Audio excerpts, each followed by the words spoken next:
Conjunction के इस video lecture में आज आपका एक बार फिर स्वागत है। देखिए, जिस तरह से मैंने आपको पिछले वीडियो लेक्चर में कंजक्शन के बारे में बताया था कि कंजक्शन क्या है, कंजक्शन का यूज हम कैसे करते हैं और कंजक्शन कितने टाइप के होते हैं, ठीक उसी तरह से आज के इस वीडियो में आप जानने वाले हैं कोऑर्डिनेटिंग कंजक्शन के बारे में। आप ये जानेंगे कि कोऑर्डिनेटिंग कंजक्शन होता क्या है, इसका यूज हम सेंटेंस में किस तरह से करते हैं, और जब कोऑर्डिनेटिंग कंजक्शन का यूज किया जाता है किसी भी सेंटेंस में तो वहाँ पे एग्जैक्ट सेंस क्या निकल के आता है कोऑर्डिनेटिंग कंजक्शन का। तो आज के इस वीडियो में आप बहुत कुछ जानने वाले हैं इसके बारे में। आप इस वीडियो को शुरू से लेके अंत तक जरूर देखिएगा, आपको बहुत कुछ जानने को मिलेगा। चलिए, सबसे पहले हम ये जान लेते हैं कि कोऑर्डिनेटिंग कंजक्शन होता क्या है। देखिए, अगर मैं यहाँ पे बात करूँ कोऑर्डिनेटिंग कंजक्शन के बारे में, तो देखिए कोऑर्डिनेटिंग कंजक्शन वो कंजक्शन होता है जिसका यूज दो समान रैंक वाले वर्ड को या सेंटेंस को जोड़ने के लिए किया जाता है। देखिए, मैंने आपको बताया था कि कंजक्शन क्या होता है। कंजक्शन दो वर्ड्स को या दो सेंटेंसेस को जोड़ता है, लेकिन यहाँ पे अगर कोऑर्डिनेटिंग कंजक्शन की बात करें तो कोऑर्डिनेटिंग कंजक्शन क्या करता है, दो समान रैंक वाले, दो समान कैटेगरी वाले वर्ड्स को या सेंटेंसेस को जोड़ता है। अब यहाँ पे आप थोड़ा एग्जाम्पल के थ्रू समझेंगे तो बेहतर तरीके से समझ में आएगा। यहाँ पे हम इस सेंटेंस को देखते हैं। यहाँ पे देखिए सेंटेंस क्या है, हम जा रहे हैं और वह आ रहा है। अगर आप यहाँ पे देखें, हम जा रहे हैं वह आ रहा है, तो ये दोनों सेंटेंस किस टेंस के सेंटेंसेस हैं? ये दोनों सेंटेंस प्रेजेंट कॉन्टिन्यूअस टेंस का सेंटेंस है। और ये दोनों सेंटेंस को किसके थ्रू जोड़ा गया है? ये दोनों सेंटेंस को, और यहाँ पे क्या है और, अब ये क्या है, यही हमारा कंजक्शन है। दो समान कैटेगरी के सेंटेंस यहाँ पे हैं या नहीं है? हैं। अच्छा, मान लीजिए अगर मैं यहाँ पे ये कह देता कि राम और श्याम बाजार जा रहे हैं, तो यहाँ पे देखिए, और ये क्या है, ये कंजक्शन है। और ये किस तरह का कंजक्शन है, इसको हमें फाइंड आउट करना है। तो हम फाइंड आउट कैसे करेंगे? यहाँ पे देखिए राम और श्याम, अब ये राम क्या है, ये भी व्यक्ति है, और श्याम क्या है, ये भी व्यक्ति है। ठीक है, अब इन दोनों को जोड़ने का काम और कर रहा है। ये दोनों समान कैटेगरी के वर्ड हैं, समान कैटेगरी के शब्द हैं, और इन दोनों को जोड़ रहा है, और तो यही क्या है, यही हमारा कोऑर्डिनेटिंग कंजक्शन है। अब ये तो बात हो गई कि कोऑर्डिनेटिंग कंजक्शन होता क्या है। चलिए, अब हम ये जान लेते हैं कि कोऑर्डिनेटिंग कंजक्शन में कौन कौन से वर्ड्स आते हैं, कौन कौन से कंजक्शन आते हैं। तो यहाँ पे देखिए आपको बताया गया है कि कोऑर्डिनेटिंग कंजक्शन में आपको फॉर के बारे में जानने को मिलेगा कि फॉर का यूज हम कैसे करते हैं। एंड के बारे में जानने को मिलेगा, नॉर, बट, और, येट और सो। यानी हम ये कह सकते हैं कि फॉर, एंड, नॉर, बट, और, येट, सो, ये जितने भी लिखे गए हैं यहाँ पे, ये सभी क्या है, ये सभी कोऑर्डिनेटिंग कंजक्शन है।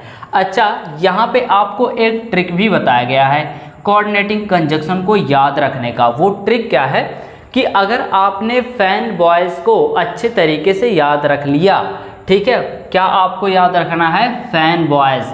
आपको फैन बॉयज़ याद रखना है, आपको पूरा कोऑर्डिनेटिंग कंजक्शन समझ में आ जाएगा। यहाँ पे देखिए फैन बॉयज़ मैंने क्यों बताया, क्योंकि एफ से फॉर, ए से एंड, एन से नॉर, बी से बट, ओ से और, वाई से येट और यस से सो। ठीक है, तो इसको आप याद रखिए, ये क्या है, ये ट्रिक है। अब चलिए हम वन बाय वन करके जानते हैं कि किस सेंस के लिए हमको फॉर का यूज करना है, किस सेंस के लिए हमको एंड का, नॉर का, बट का, और का, येट का और सो का यूज करना है। मैं आपको वन बाय वन करके बताता हूं, आप इसको ध्यान से देखिएगा और बहुत ही अच्छी तरीके से समझिएगा। चलिए हम बात करते हैं सबसे पहले फॉर के बारे में। यहाँ पे मैं आपको बता दूं कि आप थोड़ा स्पेलिंग देखिएगा। यहाँ पे FAR नहीं है, यहाँ पे FOR है। यहाँ पे अगर हम बात करें FOR के बारे में, तो यहाँ पे आपको बताया गया है कि ये क्या है, ये कंजक्शन है, ये प्रीपोजिशन नहीं है।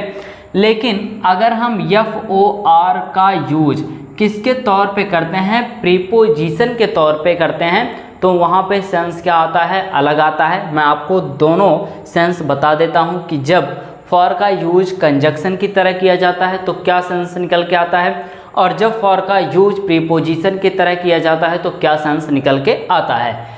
देखिए, जब आप फॉर का यूज प्रीपोजिशन के तौर पे करते हैं तो वहाँ पे सेंस निकल के आता है के लिए। जैसे आप ये कहते हैं कि मैं राम के लिए यहाँ रुका हूँ, ठीक है, तो यहाँ पे देखिए के लिए का सेंस आ रहा है और फॉर का यूज वहाँ पे करिए। वहाँ पे फॉर का यूज किसके तौर पे आप करेंगे, प्रीपोजिशन के तौर पे। लेकिन अगर हम फॉर का यूज कंजक्शन के तौर पे देखें तो जब इसका यूज कंजक्शन के तौर पे किया जाता है तो वहाँ पे सेंस क्या निकल के आता है, वहाँ पे सेंस निकल के आता है क्योंकि का, ठीक है, क्योंकि का सेंस निकल के आता है फॉर का जब यूज किया जाता है कंजक्शन के तौर पे। जैसे यहाँ पे देखिए, वह मैच नहीं खेल पाएगा क्योंकि उसका हाथ टूटा हुआ है। यहाँ पे क्योंकि का सेंस आ रहा है। अब हम यहाँ पे क्या करेंगे, फॉर का यूज करेंगे, लेकिन एक चीज़ का और आप ध्यान रखिएगा कि जब आप फॉर का यूज कंजक्शन के तौर पे करेंगे क्योंकि के सेंस के लिए, तो जब फॉर का यूज किया जाता है तो इसके पहले कॉमा का यूज जरूर किया जाता है। इस चीज़ को आप ना भूलिएगा। देखिए, अगर हम इस सेंटेंस को कंप्लीट करें तो ये सेंटेंस किस तरह से बनेगा, ये सेंटेंस बनेगा he will not be able to play the match. उसके बाद यहाँ पे मैंने क्या कर दिया, कॉमा का यूज कर दिया। आप क्या करिए, फॉर का यूज करिए। उसके बाद हिज हैंड इज ब्रोकन। यहाँ पे देखिए आपका सेंटेंस क्या हो गया, कंप्लीट हो गया। यहाँ पे फॉर का यूज किया गया और इसके पहले तुरंत किसका यूज किया गया, कॉमा का यूज किया गया। ठीक है, हमको फॉर समझ में आ गया। अब हम बात करते हैं एंड के बारे में। तो आप लोग जानते होंगे कि एंड का यूज कैसे किया जाता है, किस सेंस के लिए किया जाता है। देखिए, एंड का यूज हम और के सेंस के लिए करते हैं। जब सेंटेंस में और का सेंस होगा तो वहाँ पे क्या करेंगे, वहाँ पे हम एंड का यूज करेंगे, लेकिन जोड़ने के सेंस में। यहाँ पे देखिए, हम जा रहे हैं और वह आ रहा है, यहाँ पे और का सेंस आ रहा है। ये क्या कर रहा है, ये दो सेंटेंसेस को जोड़ रहा है। ठीक है, इसको हम कंप्लीट करते हैं तो ये होगा we are going and he is coming. यहाँ पे देखिए सेंटेंस आपका क्लियर हो गया। ठीक है, अब हम बात करते हैं नॉर के बारे में। तो यहाँ पे देखिए, अगर हम बात करें नॉर के सेंस के बारे में तो नॉर का सेंस निकल के आता है नहीं का। ठीक है, जब आपके सेंटेंस में नहीं का सेंस होगा तो वहाँ पे आप क्या करेंगे, नॉर का यूज करेंगे। लेकिन इसके भी कुछ गाइडलाइन होते हैं, कुछ इसके रूल होते हैं। वो रूल क्या है कि नॉर का यूज आप कभी भी सिंगल नहीं करते हैं। इसका यूज जब भी किया जाता है तो पेयर में किया जाता है, जोड़े में किया जाता है। और इसका जोड़ा क्या है, नाइदर। इसका जोड़ा है नाइदर, यानी नाइदर और नॉर का यूज हमेशा साथ में किया जाता है। आप कभी भी नॉर का यूज अकेले नहीं करेंगे। इसको मैं आपको बताऊंगा कोरिलेटिव कंजक्शन के वीडियो में। फिलहाल अभी हमारा फोकस होता है नेक्स्ट कंजक्शन पे। यहाँ पे देखिए, अब हम बात करते हैं बट के बारे में। देखिए, बट का यूज कैसे किया जाता है, किस सेंस के लिए किया जाता है। तो देखिए, मैं आपको बता दूं कि बट का यूज आप तब करते हैं जब आपके सेंटेंस में बल्कि परंतु या किंतु का सेंस आता है, तो आप बट का यूज करते हैं। जैसे रोहन खुश है लेकिन अमन दुखी है। यहाँ पे देखिए लेकिन का सेंस आ रहा है, तो यहाँ पे हम क्या करेंगे, यहाँ पे हम बट का यूज करेंगे। कैसे करेंगे, यहाँ पे देखिए रोहन खुश है, रोहन इज़ हैप्पी, लेकिन अमन दुखी है, बट अमन इज़ सैड। यहाँ पे बट का यूज किया गया। ठीक है, अब हम बात करते हैं और के बारे में। यहाँ पे देखिए, और का यूज कैसे किया जाता है, किस सेंस के लिए किया जाता है। तो देखिए, और का यूज आप करते हैं या के सेंस के लिए, जब आपके सेंटेंस में या का सेंस आता है। जैसे आप ऐसे कहते हैं, तुम अंग्रेजी बोलो या हिंदी, तो यहाँ पे देखिए या का सेंस आ रहा है। आप क्या करेंगे, यहाँ पे और का यूज करेंगे। यहाँ पे सेंटेंस होगा यू स्पीक इंग्लिश और हिंदी। यू स्पीक इंग्लिश, और हिंदी आप अंग्रेजी बोलो या हिंदी।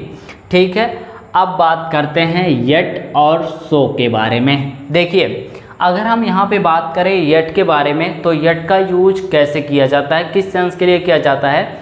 देखिए, एट का यूज आप तब करते हैं जब आपके सेंटेंस में भले ही का सेंस आता है। अच्छा, ये भले ही का सेंस हमारे सेंटेंस में कैसे आता है, क्या कंडीशन होता है, इस सेंटेंस को आप देखिए, आपको अभी समझ में आ जाएगा। यहाँ पे क्या है, वह यहाँ आना चाहता था, भले ही उसके पास बाइक नहीं था। यहाँ पे आप समझिए, वह यहाँ आना चाहता था, भले ही उसके पास बाइक नहीं था। भले ही का सेंस आ रहा है, आप इस सेंटेंस को बनाएंगे, एट का यूज करेंगे। यहाँ पे आप क्या करेंगे, लिखेंगे he wanted to come here, उसके बाद yet he did not have a bike. यहाँ पे आपका सेंटेंस क्या हो गया, क्लियर हो गया, आपने यहाँ पे येट का यूज किया। अब हम बात करते हैं अपने लास्ट कोऑर्डिनेटिंग कंजक्शन के बारे में। यहाँ पे देखिए, लास्ट कोऑर्डिनेटिंग कंजक्शन क्या है, सो का यूज किस सेंस के लिए किया जाता है। तो देखिए, यहाँ पे सो का यूज इसलिए के सेंस के लिए किया जाता है। जब आपके सेंटेंस में इसलिए का सेंस होगा तो वहाँ पे आप क्या करेंगे, वहाँ पे आप सो का यूज करेंगे। जैसे यहाँ पे वह बीमार था इसलिए उसने दवा ली, तो यहाँ पे आप लिखेंगे ही was unwell so he took the medicine। यहाँ पे किसका, सो का यूज किया गया, इसलिए के सेंस के लिए। तो इस तरह से आप क्या करते हैं, कोऑर्डिनेटिंग कंजक्शन का यूज करते हैं। अच्छा, मैं आपको थोड़ा एडिशनल इन्फॉर्मेशन देना चाहता हूँ। यहाँ पे देखिए, मैंने आपको बताया है फॉर के बारे में कि फॉर का यूज आप क्योंकि के सेंस के लिए करते हैं। ठीक है, जब आप फॉर का यूज कंजक्शन के तौर पे करते हैं, तो यहाँ पे क्योंकि और चूंकि के लिए हम और भी कंजक्शन का यूज करते हैं। वो कंजक्शन क्या है, जैसे आप क्या करते हैं, आप बिकॉज का यूज करते हैं, बिकॉज, सिंस का यूज आप करते हैं, उसके बाद एज का यूज। यानी अगर आपके सेंटेंस में क्योंकि चूंकि का सेंस आ रहा है तो आप क्या करेंगे, आप फॉर, बिकॉज, सिंस और एज का यूज कर सकते हैं। मैंने आपको बताया है सो के बारे में कि सो का यूज आप इसलिए के सेंस के लिए करते हैं। जब आपके सेंटेंस में इसलिए का सेंस आता है तो आप क्या करते हैं, सो का यूज करते हैं। लेकिन इसके अलावा भी कुछ और कंजक्शन है जिसका यूज इसलिए के सेंस के लिए किया जाता है। वो कंजक्शन क्या है, जैसे that's the reason, that's why, hence for, इस तरीके से जितने भी कंजक्शन है इन सभी का यूज इसलिए के सेंस के लिए किया जाता है। आगे आने वाले वीडियो लेक्चर में आपको सभी कंजक्शन के बारे में 1 बाय 1 करके बताया जाएगा।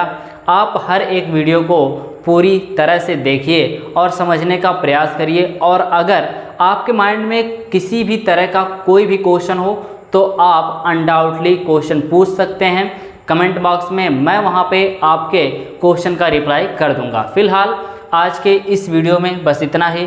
मिलते हैं आपसे जल्द ही एक नए वीडियो लेक्चर में एक नए टॉपिक के साथ। आप जुड़े रहिए इम्बाइब इंग्लिश के साथ। थैंक यू इस पूरे वीडियो लेक्चर को देखने के लिए।